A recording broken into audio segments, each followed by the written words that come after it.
देव है और ये बात साल 2017 की है, जब मैंने अपने नानी के यहाँ पर जाने का सोचा था। ये बात तब शुरू हुई तब मैं अपने नानी से फ़ोन पर बात कर रहा था। मैंने अपने नाना नानी से पिछले 5 सालों में एक बार ही मिला, जिस पर मेरी नानी कहने लगी कि पहले जब तू छोटा था तो यहाँ से जाने के नाम पे बुखार आ जाता था और आज देखो हमारी याद तक नहीं आती तुझे। जिस पर मैंने कहा कि अरे नानी ऐसा नहीं है, वो बस काम के सिलसिले में कहीं जाना मुश्किल हो जाता है, बाकी याद तो आप मुझे रोज ही आती हो। जिस पर नानी थोड़ी इमोशनल हो गई और फिर मैंने भी जोश जोश में कह दिया कि मैं इस रविवार को आ रहा हूँ, और ये कहकर हम दोनों हंसने लगे। और जब मैंने इस बारे में माँ से बात की तो वो कहने लगी कि अच्छा ठीक है चले जाओ। मैंने रविवार को अपने लिए ट्रेन की टिकट बुक करवा ली। मैं रविवार को बहुत खुश था और रहूं भी क्यों ना, इतने दिनों बाद जो नानी के यहाँ जा रहा था। मैंने अपनी थोड़ी बहुत पैकिंग की और फिर दोपहर को 2 बजे मेरी ट्रेन थी जो मुझे मेरे नानी के यहाँ रात के 11 बजे तक पहुँचाने वाली थी।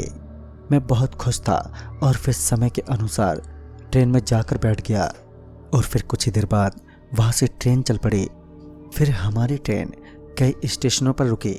इन्हीं में से एक स्टेशन पर एक आदमी जिसके बाल बहुत लंबे थे और शीश पर भभूति भगवा कपड़ा पहने मेरे सामने आकर बैठ गया। मैं भी चुपचाप उन्हें देख रहा था। थोड़ी देर बाद वो आदमी खुद ही बोल पड़ा, तुम्हें नहीं आना चाहिए था, ये गलती तुम्हें भारी पड़ेगी। मुझे पहले तो लगा जैसे ये मेरे पीछे किसी से बात कर रहे हैं और पीछे मुड़ा पर मुझे कोई नहीं दिखा। फिर उस साधु ने कहा, बेटा तुम्हारी कुंडली अभी ठीक नहीं है, तुम्हारे ऊपर बहुत बड़ा खतरा है और इस वक्त तुम्हें सफ़र नहीं करना चाहिए। साधु की इस बात को सुनकर मैं मन ही मन सोचने लगा कि शायद ये मुझे डराकर पैसे ऐंठने की कोशिश कर रहा है, क्योंकि मैंने अक्सर लोगों के साथ ऐसा होते सुना है और ऐसे ज़्यादातर काम ट्रेन में ही होते हैं। मैं ये सोच ही रहा था कि सामने बैठे वो साधु मुझसे कहने लगे कि बेटा घबराओ मत, मैं कोई ठग नहीं हूँ, मैं बस तुम्हें सचेत करने आया था। और हाँ ये चीज़ रखो, इस चीज़ को कभी भी खुद से अलग मत करना, क्योंकि ये चीज़ तुम्हारे लिए बहुत खास होगी। और हाँ 3 दिन के बाद तुम पूरे 24 साल के हो जाओगे, उसके बाद तुम चाहो तो तुम इसे गंगा में समाहित कर सकते हो। और ये कहते ही वो ट्रेन अगले स्टेशन पर रुके और वो साधु वहीं स्टेशन पर उतर गए। मैं उनकी ये सब बातें सुनकर दंग रह गया कि आखिर इस साधु को मेरी उम्र का इतना सटीक ज्ञान कैसे हुआ। मैंने उस साधु को खिड़की से बाहर झांक कर देखने की कोशिश की, पर वो भीड़ में कहीं ओझल से हो गए।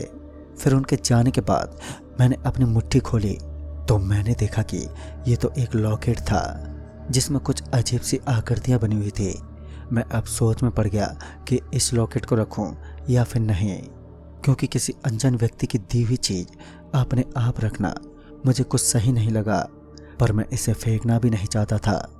अब मेरे मन में दुविधा होने लगी, जिस वजह से मैंने उस लॉकेट को अपने बैग में रख दिया और सोचा कि फ्री में ही तो दी है, रख लेते हैं, क्या पता कोई काम की चीज़ हो। और अब तक दोपहर के 3 बज चुके थे। एक जगह पर ट्रेन रुकी और मैं ट्रेन से उतरकर अपने लिए कुछ खाने का सामान लेकर वापस आने लगा। और अब ट्रेन भी धीरे धीरे रफ्तार पकड़ रही थी, पर जैसे ही मैं ट्रेन पर चढ़ता तो मेरा पैर फिसल गया और मेरा एक पैर सीधा नीचे चला गया और पल भर में ही मैं जैसे यमराज के पास पहुंचने वाला था। पर तभी अचानक से मेरे पैर को मानो किसी ने अंदर से धकेल दिया हो और मैं वहां से दूर जा गिरा। अब तक ट्रेन ने रफ्तार पकड़ ली थी और फिर मैं ट्रेन के पीछे दौड़ा और फिर आखिरकार मैं ट्रेन में वापस आ गया। पर इन सब के बीच में मेरे हाथों से सारा खाने का सामान ट्रेन के बाहर ही गिर पड़ा। फिर मैंने ट्रेन के गेट पर आकर अपने सामान को देखा तो सब कुछ सही था। ये देखकर मैंने राहत की सांस ली और फिर अपने सीट पर जाकर आराम से बैठ गया। फिर मुझे भूख के कारण नींद आ गई और जब मेरी आंखें खुली तो मैं अपने मंजिल तक पहुंच चुका था। मैं ट्रेन से अपने सामान को लेकर बाहर आ गया और बैठ गया और फिर वो ट्रेन वहां से एकदम से गुजर गई। थोड़ी देर बाद प्लेटफार्म पूरी तरह से खाली हो गया। जब मैं यहाँ पर पिछली बार आया था तो ये स्टेशन बनी नहीं थी और आज ये स्टेशन बनकर तैयार हो चुकी थी। उस गाड़ी के जाते ही मुझे प्लेटफार्म पर दूसरी तरफ एक छोटा सा दुकान दिखा जिसमें खाने के सामान थे। ये देखकर ही मुझे भूख सी लगने लगी, पर मेरी हालत ये ना थी कि मैं अपने सामान को लेकर प्लेटफार्म के उस पार जाऊं, जिस कारण मैंने अपने सामान को वहीं छोड़ दिया और खुद ट्रेन की पटरियों के जरिए प्लेटफार्म के उस पार चला गया। फिर मैंने जब उस इंसान से पूछा कि क्या भैया सब ताज़ा है या सुबह का सामान ही गर्म करके बेच रहे हो, जिस पर वो दुकानदार मुझे बहुत ही बुरी तरह से घूरने के बाद मुझसे बोला, एकदम ताज़ा है, बिल्कुल इंसान के मांस की तरह। उसके इस जवाब से मुझे थोड़ा अजीब लगा, पर मुझे भूख इतनी ज़्यादा लगी थी कि मैं बता ही नहीं सकता। और अब रात के 11:30 बज चुके थे। मुझे पता था कि अगर मैंने यहाँ से कुछ खाया नहीं तो हो सकता है कि मुझे रात भर भूखा ही रहना पड़े। फिर मैंने उनसे 2 समोसे लिए और जैसे ही मैं उन्हें खाता कि मेरी नज़र उस दुकान के एक कोने पर पड़ी जहाँ से मुझे इंसान की कटी हुई उंगली दिखी। मैं अचानक से रुक गया और पहले तो मैं उस उंगली को ध्यान से देखने की कोशिश करने लगा, क्योंकि मुझे लग रहा था कि शायद ये नकली हो। इसी दौरान मैं उसके द्वारा दिए गए समोसे को अपने हाथों में पकड़ा हुआ था और अब वो दुकानदार मुझे बहुत ही अजीब नज़रों से घूरने लगा। मुझसे भी रहा नहीं गया और मैंने पूछ ही लिया, भैया वो इंसान की उंगली जैसा वहाँ पर क्या है? इतना बोलते ही अचानक से मुझे ऐसा लगा मानो किसी ने मेरे मुंह को सिल दिया हो। मैं कुछ बोल नहीं पा रहा था। फिर उस दुकानदार की आंखें मेरी बातों को सुनते ही पूरी तरह से काले रंग में बदल गईं। उस दुकानदार की आंखें सामान्य नहीं रह गई थी और अब उसने अपनी दुकान से एक सरोटा लिया और मेरी तरफ बढ़ने लगा। मैं अपने मुंह को अभी तक खोलने में असफल था।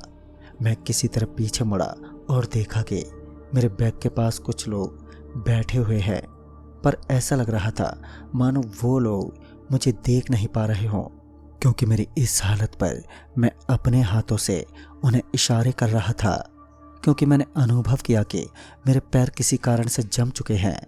मैं अपनी जगह से हिल भी नहीं पा रहा था। फिर एकाएक वो दुकानदार मेरे सामने था और उसकी आंखों से वही काला पदार्थ बाहर गिर रहा था, मानो ये उसके आंसू हो। अब तक वो मेरे करीब आ चुका था और मैंने डर के मारे अपने आंखों को बंद कर लिया, पर मैं सर पकड़कर वहीं पर बैठ गया और अब मेरे मन में तरह तरह के विचार आ रहे थे। मुझे लग रहा था कि ये आदमी शायद से मुझे अब मारकर मेरे शरीर के टुकड़े कर देगा और ये उन टुकड़ों को मुझ जैसे किसी ग्राहक को खिलाने की कोशिश करेगा। मैं ऐसे ही आंखें बंद करके वहाँ पर बैठा रहा, पर थोड़ी देर बाद मुझे लगा जैसे कि वो कहीं गायब सा हो गया। मैंने अपनी आंखें खोली तो वो मेरे सामने किसी को ढूंढ रहा था। मैंने आंख खोलते ही वो मेरी तरफ आने लगा और मैंने वापस से डर के मारे अपनी आंखें बंद कर ली और वो फिर से वो मुझे जैसे देख ही नहीं पा रहा था। मैं अब पूरा मामला समझ गया था कि ये मुझे तभी देख सकता है जब मैं इसकी तरफ देखूं। अब मैंने अपनी आंखें बंद करके ये अनुभव किया तो पता चला कि मैं अपने पैरों को हिलाने में सक्षम था, पर मेरी आंखें खोलते ही मेरे पैर वापस जम जाते थे और ये दुकान वाला भी मुझे देख पाता था। फिर मैंने वहाँ से भागने की बहुत कोशिश की। फिर जैसे ही मैंने अपने सर को दूसरी ओर किया तो मैंने देखा कि मुझे मेरे कंधे पर एक हाथ महसूस हुआ, जिसे देखकर मैं डर से सहम गया और मेरी सांसें अब तेज हो चुकी थी। मैं कुछ आगे सोच पाता कि इससे पहले ही उस दुकानदार ने मुझे झटके से पीछे की तरफ खींचा और मुझे घसीटते हुए दुकान के अंदर ले गया और मुझे वहीं पर नीचे पटक दिया। अब मैं समझ चुका था कि ये मुझे तब तक देख सकता है जब मैं अपनी आंखें खुली रखूँगा।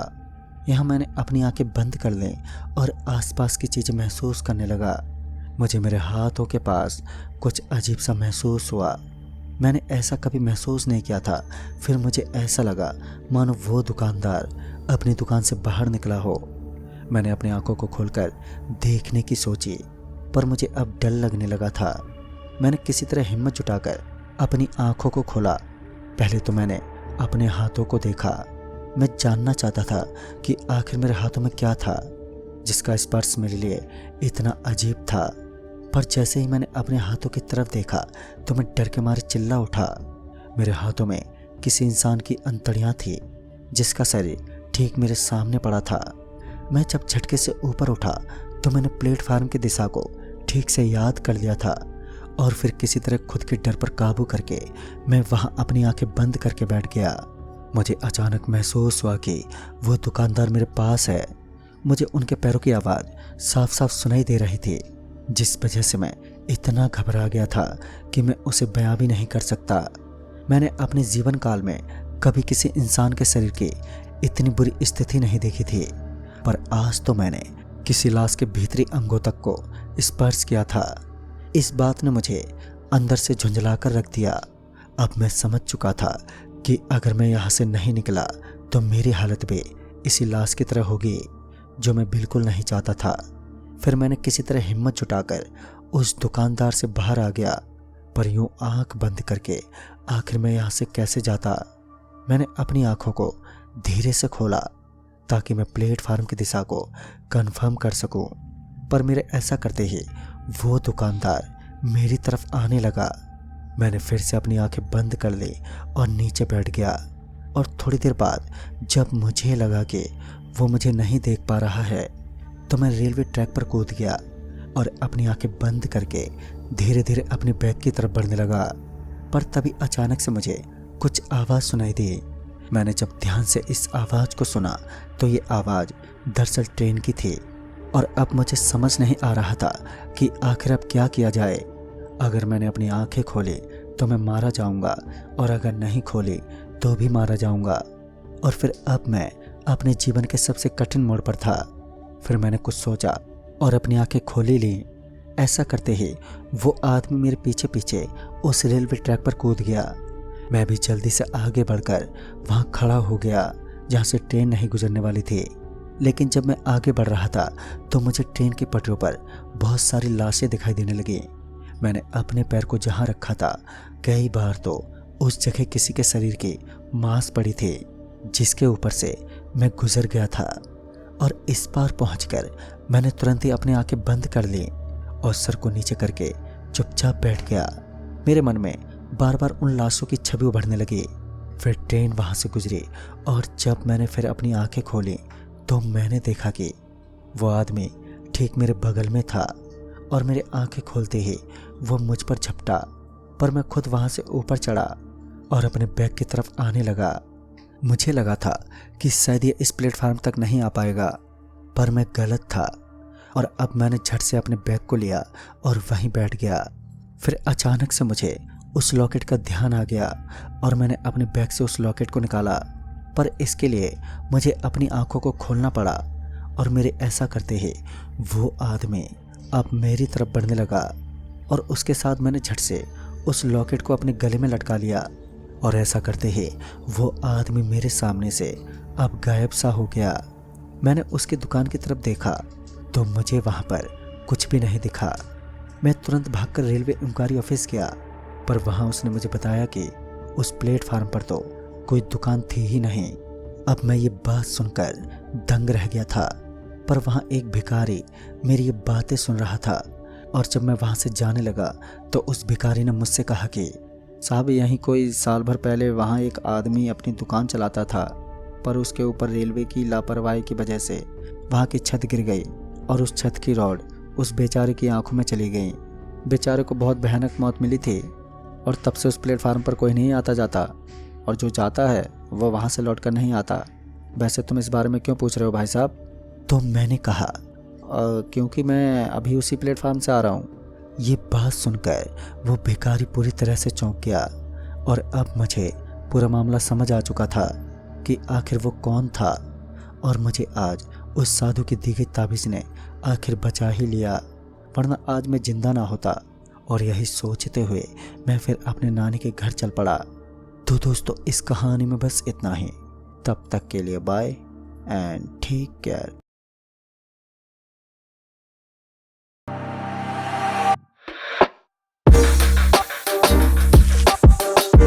तो चलिए बढ़ते हैं आज की कहानी की ओर। दोस्तों, मेरा नाम लोकेश है और ये तकरीबन 10 साल पुरानी बात है, जब मेरे पास अपनी एक पुरानी बाइक थी और उसी पुरानी बाइक को लेकर मैं अपने आसपास के गांव में लोगों को देखने का काम करता था। दरअसल मैं एक प्राइवेट कहानी में आगे बढ़ने से पहले अगर आपने अभी तक हमारा चैनल सब्सक्राइब नहीं किया है तो कर दें और साथ ही वीडियो को लाइक शेयर कमेंट ज़रूर कर दें। तो चलिए जानते हैं आज की एक और डरावनी भूतिया घटना के बारे में। दोस्तों, ब्रिज पर खड़े खड़े ठंड की वजह से मेरे हाथ पैरों में मुझे कंपन महसूस होने लगा था। ऐसा लग रहा था कि आज की रात मैं यहीं पर रह जाऊंगा। ना तो मुझे कोई गाड़ी मिली थी और न ही किसी बस या ऑटो का इंतज़ाम हुआ था। मेरी हालत बहुत ही ज़्यादा ख़राब हो गई थी, पर इतने में ही मैंने देखा कि एक ट्रक हल्की रफ्तार के साथ सड़क से गुजर रही थी। तभी मैंने उस ट्रक ड्राइवर को रोकने का इशारा किया और सच कहूँ तो मैंने इतना भला इंसान पहले इस रोड पर कभी नहीं देखा था, जो पहले इशारे पर ही गाड़ी रोक दे। उस ट्रक ड्राइवर ने बिना ही कुछ सोचे समझे तुरंत ही ट्रक का ब्रेक लगा दिया। तभी मैं भागता उस ट्रक ड्राइवर के पास गया और उससे बोल पड़ा, अरे भाई साहब, आप निहालपुर की तरफ जा रहे हैं क्या? इस पर वो आदमी एक बार के लिए कुछ सोचने लगा और फिर उसने बोला, भाई साहब मैं उधर ही जा रहा हूँ। उसकी बात सुनकर मेरे अंदर एक उम्मीद जगी और फिर मैंने उस आदमी को बोला, अरे भाई साहब मुझे भी उसी तरफ जाना है और इतनी रात को मुझे कोई साधन भी नहीं मिल रहा है, आपकी बड़ी मेहरबानी होगी अगर आप मुझे वहाँ तक छोड़ दें तो। इस पर वो आदमी एक पल के लिए कुछ सोचने लगा और फिर उसने बोला, देखिए भाई साहब, मेरे साथ बैठना आपको खतरों से खेलने जैसा महसूस होगा। अगर आप खतरों से खेलने के लिए तैयार हैं तो मैं आपको ज़रूर उस अड्डे तक छोड़ दूंगा।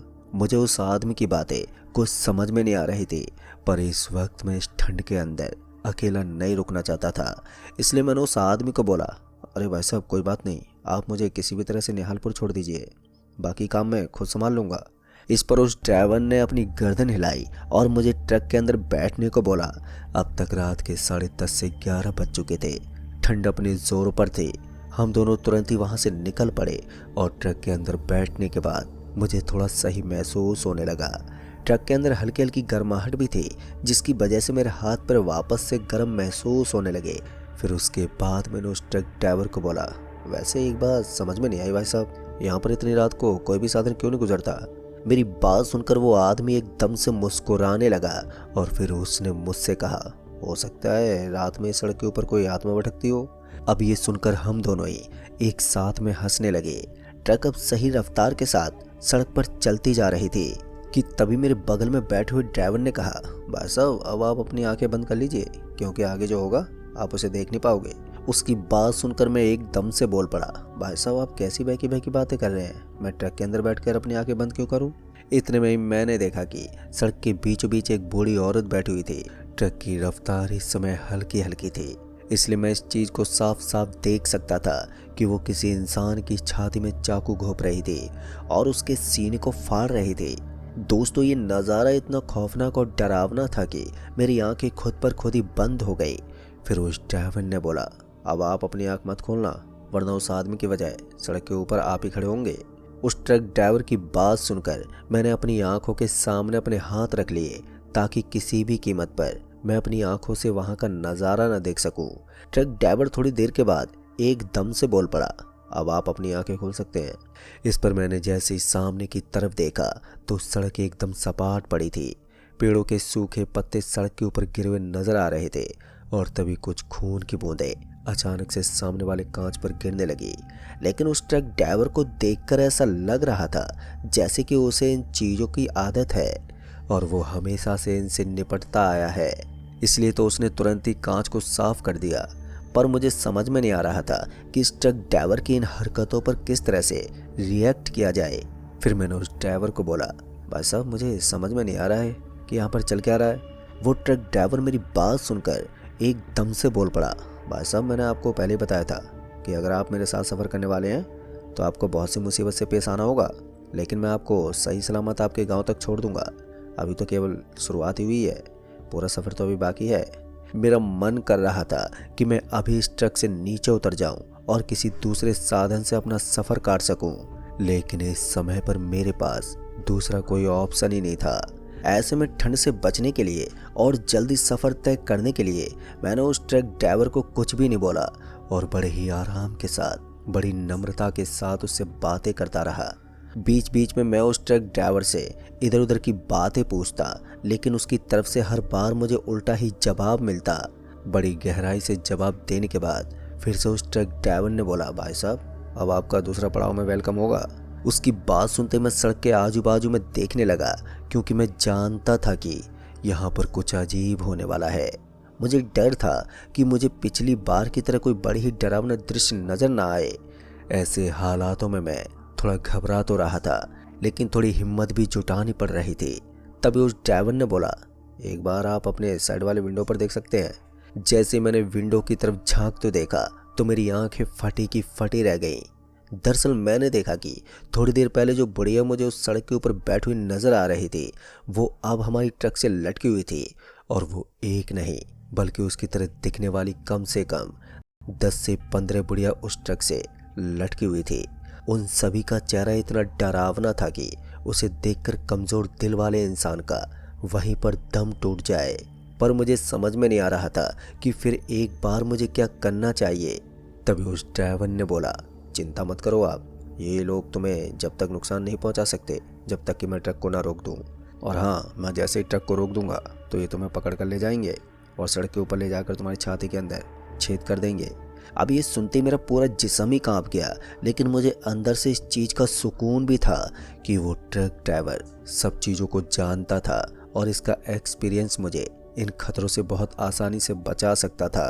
फिर उस ट्रक ड्राइवर ने मुझे बताया कि इस रास्ते पर अभी हमने सिर्फ 2 ही पड़ाव पार किए हैं, ना जाने इस तरह के कितने पड़ाव अभी हमारे सामने आएंगे।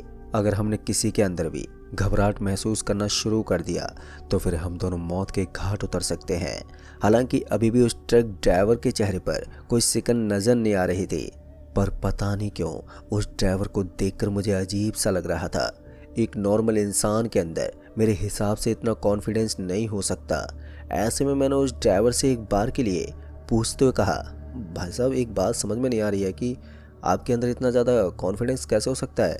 मेरी बात सुनकर उस ड्राइवर ने मुस्कुराते बोला, ऐसा कुछ नहीं भाई साहब, बस रात दिन इसी रास्ते पर सफ़र करता हूँ मैं, तो मेरी आदत हो गई है। लेकिन मेरे मन में अभी भी यही डाउट था कि कुछ तो गड़बड़ है, वरना एक आदमी के अंदर इतना कॉन्फिडेंस नहीं हो सकता कि वो एक भूत प्रेत के इलाके से गुजर रहा हो और फिर वो हमेशा से उस रास्ते से गुजरता रहे और उसे इन चीज़ों की हरकत के बारे में पहले से पता हो कि कब क्या होने वाला है। मगर फिर भी मैं थोड़ा शांति रहा और उस ट्रक ड्राइवर की ड्राइविंग स्किल को देखता रहा। थोड़ी ही देर के बाद उसने फिर से कहा, दूसरा पड़ाव भी लगभग ख़त्म हो गया है, लेकिन अब जो आगे होगा वो तुम्हारी सोच से भी परे होगा और दुनिया का कोई भी इंसान इस नज़ारे को देखकर बहुत ही बुरी तरह से डर सकता है। शायद तुम्हारे साथ भी वही होगा, इसलिए जितना हो सके उतनी हिम्मत रखना। फिर उसके बाद मैंने अपनी गर्दन हिलाई, पर पता नहीं क्यों लेकिन चलते चलते ही ट्रक के अंदर थोड़ी गड़बड़ होने लगी। ऐसा लग रहा था कि ट्रक उछल उछल कर गिर रही है। फिर मैंने उस ट्रक ड्राइवर को बोला, अरे भाई साहब ये क्या हो रहा है। इस पर उसने बताया कि अब आप उस फेज से गुजर रहे हैं जहां मौत कभी भी आपको अपनी गिरफ्त में ले सकती है। उस आदमी की बात सुनकर मैं थोड़ा घबराने लगा, लेकिन फिर मैंने उस आदमी को बोला, लेकिन इससे बचने का कोई तो तरीका होगा। इस पर उसने बोला, कुछ नहीं, बस ट्रक चलता रहे, जब तक ट्रक चलता रहेगा तब तक आप जिंदा हो। ट्रक के रुकने के साथ ही आपकी सांसें भी रुक जाएंगी। ट्रक ड्राइवर इस बार भी बिल्कुल नॉर्मली लग रहा था, मानो कुछ हुआ ही नहीं है। फिर मैंने उससे पूछा, लेकिन ट्रक इस तरह से उछल उछल कर क्यों गिर रही है। इस पर उसने कहा, ट्रक के सामने तो देखो। जैसे मैंने सड़क के ऊपर देखना शुरू किया तो उसके बाद तो मानो मेरी सांसें ऊपर नीचे होने लगी। डर के उस माहौल में मैं इतनी बुरी तरह से घिर गया था जैसे कि मैं अभी और यहीं पर डर के मारे दम तोड़ दूंगा। दरअसल मैंने देखा कि सड़क के ऊपर उस बूढ़ी औरत की तरह दिखने वाली असंख्य महिलाओं की डेड बॉडी नीचे गिरी पड़ी थी और ट्रक उसको कुचलते हुए आगे की तरफ बढ़ रही थी। कभी ट्रक उस महिला के पेट के ऊपर से गुजरती तो कभी उसकी गर्दन को कुचलकर आगे बढ़ जाती। कांच में भी मैं इस भयानक दृश्य को देख सकता था। ट्रक के दोनों टायर खून से अब लाल हो चुके थे। उस बुढ़िया के जिस्म को देखकर ऐसा लग रहा था कि उसके जिस्म में इतना खून है कि एक नॉर्मल इंसान की बॉडी में इतना खून होना शायद नामुमकिन हो। पूरी सड़क खून से तर हो चुकी थी। सड़क के किसी कोने पर किसी औरत का कटा हुआ सर दिख रहा था तो किसी कोने पर उसके हाथ पर गिरे पड़े थे। मैं सच बताऊं तो मैंने अपनी जिंदगी में इस तरह का भयावह दृश्य शायद पहली और आखिरी बार देखा था। डर के मारे मेरी आंखें अपने आप ही बंद हो गई। इस पर उस ड्राइवर ने बोला, भाई साहब ये मौत का दरिया है और यहाँ पर कभी भी कुछ भी हो सकता है। ऐसे में सही होगा कि आप अपनी आंखों से सब कुछ देखते रहो, और यहाँ बंद आंखों के साथ लोग कभी भी अपनी जान गंवा देते हैं। उसकी बात सुनकर मैंने फिर से अपनी आंखें खोल ली और बड़ी हिम्मत के साथ इधर उधर देखता रहा, पर मुझे डर था कि कहीं ये ट्रक ड्राइवर ट्रक को रोक ना दे, वरना यहीं पर कहानी खत्म हो जाएगी। ऐसे में मैं इस चीज के लिए भी तत्पर था कि मुझे किसी भी वक्त पर खुद को ट्रक चलानी पड़ सकती थी। ऐसे में ट्रक चलाने को भी बिल्कुल मैं तैयार था। भागती हुई ट्रक के अंदर मैं अपने आसपास मौत के खेल को देखता जा रहा था। तभी मैंने उस ट्रक ड्राइवर को बोला, भाई साहब ये पड़ाव कितनी देर में पार हो जाएगा? इस पर उस आदमी ने बोला, बस कुछ ही देर की और बात है, उसके बाद आप सही सलामत आपके गांव तक चले जाएंगे। उसकी बात सुनकर मुझे थोड़ी और हिम्मत मिल रही थी। फिर मैंने देखा कि अब मुझे सामने की तरफ से एक हल्की सी रोशनी नजर आने लगी थी। जैसे जैसे ट्रक आगे बढ़ रही थी तो वो रोशनी हमारे और भी पास आ रही थी। ऐसा लग रहा था कि वहां पर कोई रोशनी का बहुत बड़ा स्रोत है जहां से वो भयंकर रोशनी निकल रही है। मेरी आंखों ने अब जवाब देना शुरू कर दिया था। अब उस रोशनी से बचने के लिए मुझे अपनी आंखों के आगे हाथ देने पड़ रहे थे। तभी उस आदमी ने कहा, इस रोशनी का मतलब है कि अब हम खतरे से बाहर हैं और हम अपनी जान बचा चुके हैं। फिर उस ट्रक ड्राइवर के चेहरे पर एक अजीब सी मुस्कान थी और इस बार मैंने उस ड्राइवर को बोला, सच सच बताओ तुम हो कौन, क्योंकि तुम एक इंसान तो नहीं हो सकते। इस पर उस आदमी ने बोला, तुमने सही पहचाना, मैं एक इंसान नहीं हूँ। और फिर वो इतना बोलकर एकदम से हंसने लगा। पता नहीं क्यों, लेकिन अब ट्रक के अंदर बैठे बैठे भी मुझे डर लगने लगा था। हालांकि मैं अपने गांव के बेहद ही करीब था, लेकिन फिर भी डर की वजह से मेरे हाथ पांव फूल गए थे। मैं उस आदमी से बस यही जानना चाहता था कि आखिर वो है कौन और इस तरह से इन चीज़ों का मुकाबला वो कैसे कर लेता है। लेकिन हर बार वो आदमी मेरी बात को काट देता। थोड़ी देर के बाद मैं अपने गांव के बेहद ही करीब पहुंच गया और जैसे मुझे अपने गांव का रास्ता दिखा तो फिर मेरी सांसें फिर से नॉर्मल होने लगी। ऐसा लग रहा था कि मैं आज मौत को छू कर आया हूँ। सच कहूँ तो इस रास्ते पर पहले मैंने इस तरह की घटनाएं कभी भी महसूस नहीं की थी। आज अगर ये सारी घटनाएं मेरे साथ हो रही थी तो उनकी एक ही वजह थी, और वो थी इस ट्रक का इस तरह से चलना। फिर उस ट्रक ड्राइवर ने बोला, आपको कहाँ पर उतरना है? इस पर मैंने उसे बताया कि मुझे गांव के बस स्टैंड पर उतार दीजिए। फिर एक बार मैंने उस ट्रक ड्राइवर को बोला, भाई साहब मैं एक बार आपकी इन्फॉर्मेशन लेना चाहता हूँ, लेकिन उसने इस बार भी मना कर दिया। लेकिन मैंने अब हट पकड़ ली थी कि मुझे किसी भी कीमत पर यह जानना था कि आखिर वो आदमी है कौन। इस बार उस आदमी ने बोला, अगर तुम्हें जानना है मैं कौन हूँ तो देखो। इस बार उसने अपने हरे रंग की शर्ट को एकदम से खोल दिया और उसके बाद का दृश्य देखकर मानो मेरा गला ही सूख गया। डर के मारे मेरी हालत खराब होने लगी। मैंने खुद जानबूझकर अपने आप को जोखिम में डाल लिया था। दरअसल मैंने देखा कि उस आदमी की छाती के अंदर से एक बड़ा सा हॉल बना हुआ था और उससे मैं आर पार देख सकता था। उसकी मांस और उसके हड्डियों को देख पाना भी अब तो मेरे लिए कोई बड़ी बात नहीं थी। ये देखकर मैं तुरंत ही दरवाजे से चिपक गया और वहीं दुबक कर बैठ गया। अब तक उस आदमी की आंखें भी लाल हो चुकी थी। और फिर उस आदमी ने बोला, चिंता मत करो, मैं तुम्हें कोई नुकसान नहीं पहुंचाऊंगा। और इतना कहने के बाद उसने फिर से अपना शर्ट पहन लिया। पर अच्छी बात ये थी कि उस आदमी ने दोबारा मेरी तरफ देखते बोला कि सालों पहले मैं भी इस बुढ़िया का ट्रक चलाते वक्त इसी तरह से शिकार बन गया था। मैंने सुना था कि इस रास्ते पर कोई बुढ़िया महिला रहती है जो मौत का दरिया है, जो अक्सर लोगों को अपने जाल में फंसाकर जान से मार देती है। और मेरे साथ भी ऐसे ही हुआ। उसने मेरी छाती के अंदर से मेरा कलेजा बाहर निकाल लिया और उसी वक्त मेरी मौत हो गई। दोस्तों सच में उस ड्राइवर की कहानी बहुत ही ज़्यादा दर्दनाक थी। लेकिन फिर उसने बोला, मैं नहीं चाहता कि अब किसी और इंसान को अपनी फैमिली से दूर जाकर इस तरह के हादसे का शिकार होना पड़े, इसलिए मैंने तुम्हें लिफ्ट दी और सही सलामत यहाँ तक छोड़ दिया। अगर तुम इतनी रात को अकेले इस रास्ते पर सफ़र करते तो मैं दावे के साथ कह सकता हूँ कि वो महिला तुम्हें अब तक मार चुकी होती। उसकी बात सुनकर मुझे अंदर ही अंदर उसके लिए बड़ा अच्छा महसूस हो रहा था। फिर उसने मुझे बस स्टैंड पर ले जाकर उतार दिया।